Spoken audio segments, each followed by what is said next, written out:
Hi, I'm Miss Emma from St. Mary's County Library. Welcome back to Fairy Tale STEAM. Today, we're going to talk about clocks and pendulums. But first, let's start with another story. There once lived a girl named Cinderella. Cinderella lived with her evil stepmother and her two stepsisters. Since the first time they had met, her stepmother could not stand the sight of Cinderella. She was jealous of Cinderella's kind heart and sought to punish her unfairly. Cinderella's stepsisters were rude and spoiled. Her stepmother made Cinderella do all of the chores. She would often get very tired doing all of the work by herself, but neither her stepmother nor stepsisters would help her. "Wipe the floor, Cinderella. Can't you see it's still dirty? You haven't done the laundry yet, Cinderella. I have nothing pretty to wear." Cinderella had no friends other than the mice and the birds that would come to her window in the attic. At night it would get so cold in her room that Cinderella would sneak downstairs to curl up next to the dying fireplace. One day there was an announcement in the town square made by the royal herald. "By royal decree, the prince will be holding a ball at the castle. All townsfolk are invited." As soon as the stepsisters heard about this invitation, they hurried home and told their mother. "You will be the most beautiful girls at the ball. The prince absolutely must pick one of you," their mother crooned. "That way we will all get to live in the palace." While the stepsisters went into town to buy gowns and shoes for the ball, Cinderella watched from her window as she had been told by her stepmother that she was not allowed to go to the ball. The stepsisters took days preparing for the ball. They had their gowns sewn, their shoes cobbled, and every day they would preen in front of the mirror, basking in their beauty. Finally, the big day arrived. As the evening approached, Cinderella worked up the courage to ask her stepmother, "Can I please come to the ball too?" Her stepmother sneered in response. "Who, you?" "Well, it does say that everyone is invited." Her stepmother and stepsisters snickered uncontrollably. "Is this your dress for the ball? And those are your shoes? The guards won't let you through the front gate looking like that." Leaving Cinderella in tears, the stepmother and stepsisters left for the ball. Hours passed with Cinderella curled up in front of the fire with her animal friends trying to console her. Right at that moment, a bright light appeared. Cinderella shielded her eyes at the sudden illumination, and as the bright light faded, a fairy suddenly stood in front of her. "My dear Cinderella, do not cry. You too will get to go to the ball and the castle tonight." "But how? I do not have a dress, and my shoes are in tatters." "That is no matter, my child." With a flick of her wrist, the fairy transformed Cinderella's clothes. Her rags were replaced with a gleaming gown, and her dirty shoes were replaced with the most dazzling pair. Cinderella gasped in surprise. "But how?" "It is magic, my dear, and now it is time to go to the ball. But you must not forget this. You must be home when the clock strikes midnight, for that is when my magic will wear off." Cinderella listened carefully, and then started off to the castle, bubbling with happiness. When Cinderella entered through the grand doors to the ballroom, all eyes were drawn to her. Even her stepmother and stepsisters could not stop gazing upon her, though they did not recognize her, as they were too fixated on her glorious gown and shoes. Just then, the prince appeared on the stairs, underneath a grand clock, with its pendulum swinging back and forth. Cinderella looked upon him with wonder as he was whisked away to court the attendees at the ball, diligently meeting every guest. Cinderella's eyes followed him around the room, fascinated as he gave everyone a moment of brief conversation before moving on. The prince moved to her stepsisters, and Cinderella was sure he would be dazzled by their beauty and splendor. To her surprise, the prince seemed to recoil in distaste before his royal training masked his distaste long enough to greet them both before swiftly moving on. With a flutter, Cinderella realized the prince was making his way towards her. After the initial conversation, Cinderella was surprised when the prince did not move on, but in fact continued the conversation. The two moved to the balcony outside, and they reveled in each other's company. Cinderella was so captivated that she had not noticed how time had passed.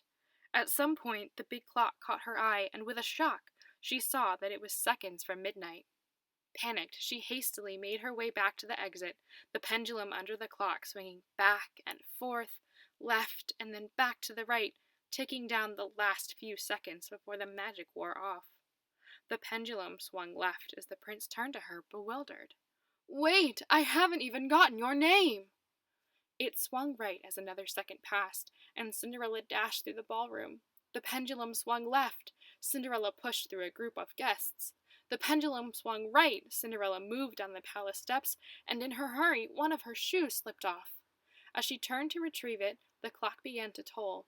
Cinderella had to leave her shoe there, running off into the night as the magic wore off and her rags returned. As the prince chased after her, he noticed her shoe on the steps. He stopped chasing, having lost sight of her in the darkness. "I must find the owner of this shoe," he proclaimed. "Even if I have to search the entire kingdom, I will find her."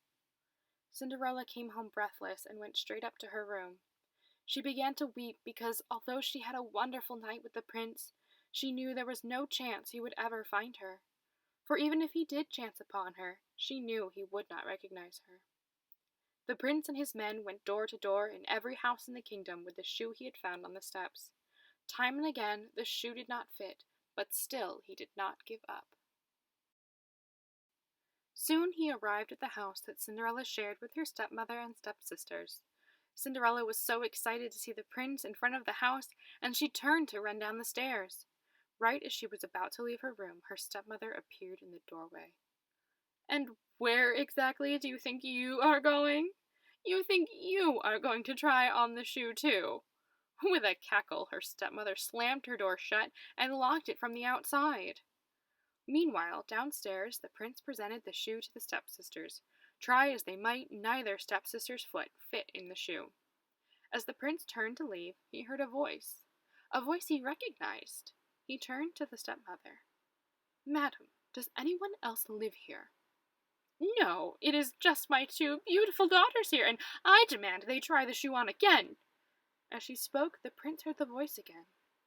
The stepmother moved to block the stairs, but he dashed past her, racing up 2, 3 at a time, his heart soaring.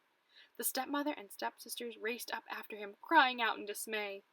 As they reached the locked door, the prince took the key from the stepmother and unlocked the door to reveal Cinderella. As the prince looked into her eyes, he knew this was the girl he had met at the ball that night. As the stepmother and stepsister looked on as aghast, the prince bent to one knee. "My lady, I knew I would find you. If you would, please try on this shoe so that I may take you away from these horrid people." Cinderella sat on the edge of the bed, and to the stepmother and stepsister's dismay, the shoe fit perfectly. With a triumphant cry, the prince swept Cinderella up in his arms and took her away with him to live in the castle where they would rule happily ever after. So how does a pendulum, like the one in the castle's grand clock, work? There are 3 components of a pendulum: the bob, or mast at the end, the rod, and the pivot, the point at which the pendulum swings on. A pendulum works by converting energy back and forth, a bit like a wave in the ocean. When the bob of the pendulum is at its highest, it has the maximum amount of stored energy, also known as potential energy.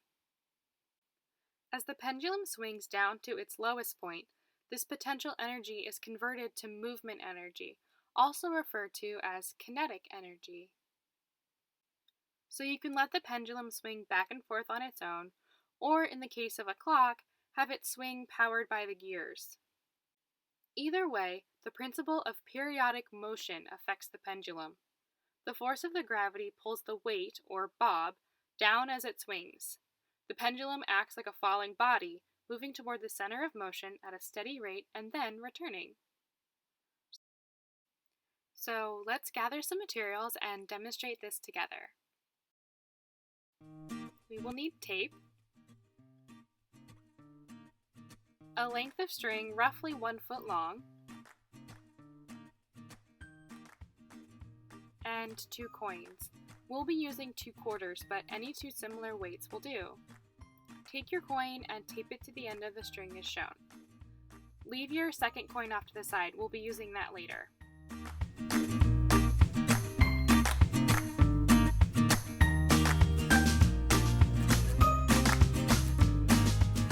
Next, find an overhanging surface like a kitchen counter, tabletop, or even the seat of a chair.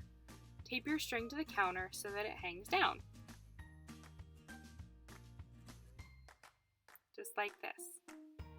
For repeatability, try to start the pendulum at the same point every time. Move the pendulum about 45 degrees, or halfway between completely vertical and completely horizontal, and release.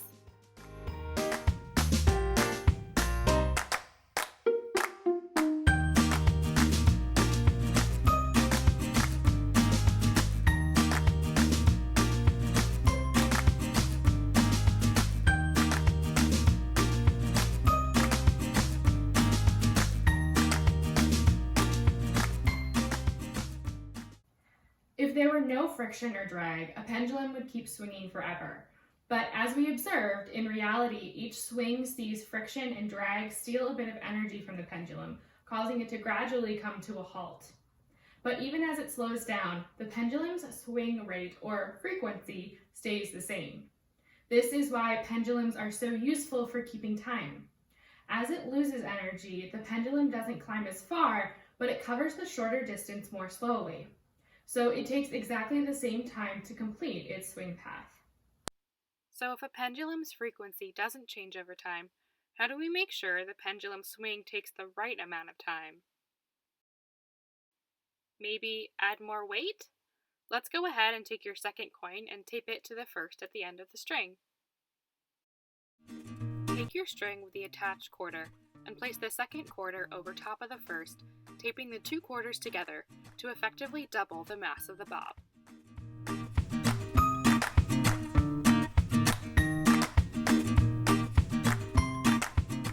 Then, hold your pendulum to the same 45-degree angle as the single quarter pendulum from before and release.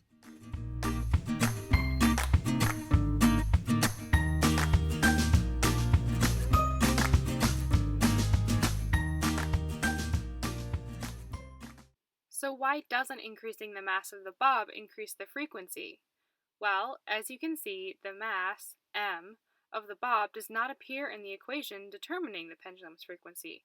So what can we change in this equation to change the frequency? If we block out all of the constants, or the things we cannot change, in this equation we are left with one value, L, which stands for the length of the pendulum. The frequency of the pendulum is determined by its length. The longer the pendulum, whether it is a string, metal rod, or wire, the slower the pendulum swings. Conversely, the shorter the pendulum, the faster the swing rate. This represents an absolute principle that will always work no matter the type of design. On grandfather clocks with long pendulums or clocks with shorter ones, the swing rate depends on the pendulum's length. So, let's change our pendulum's frequency. Take your pendulum and grab another piece of tape. Grab your string about halfway down and pull it up to the counter, taping it down to halve the length of your pendulum's rod.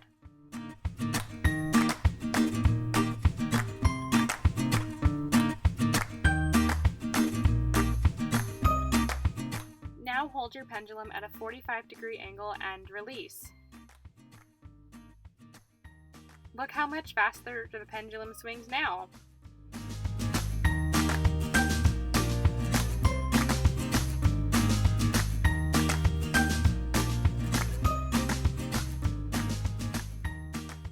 Thanks everyone for hanging out with us. We had a lot of fun and we hope to see you next time.